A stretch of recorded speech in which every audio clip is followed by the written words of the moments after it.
ஏ ஒரு பொருளை பிக்கு 20% நட்டத்திற்கு அதாவது ரூ 4800க்கு விற்றார். பி அதை வாங்கி சிக்கு ஏயின் அசல் விலையில் 15% லாபம் வைத்து சிக்கு விற்றார் எனில் பியின் லாபம் எவ்வளவுன்னு கேட்குறாங்க. இந்த கொஸ்டின்ல என்ன சொல்ல வராங்கன்னா, ஏ கிட்ட ஒரு பொருள் இருக்கு, அது 100%. ஏ பிக்கு 20% குறைச்சி 80%க்கு பிக்கு விற்கிறாரு. பி அதை வாங்கி சிக்கு ஏவை விட 15% லாபம் வச்சு சிக்கு விற்கிறாரு. அப்ப பிக்கு எவ்வளவு லாபம் அமௌண்ட் வந்திருக்குன்னு கேட்கறாங்க. பி பார்த்தோம்னா ஏ கிட்ட இருந்து 80% வாங்குறாரு, அதாவது 4800 வாங்குறாரு.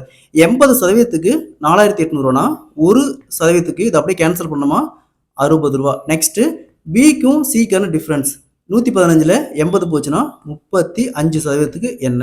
ஸோ இது ரெண்டு கிராஸ் மல்டிப்ளை பண்ணா 60 × 35 = 2100 ரூபாய்.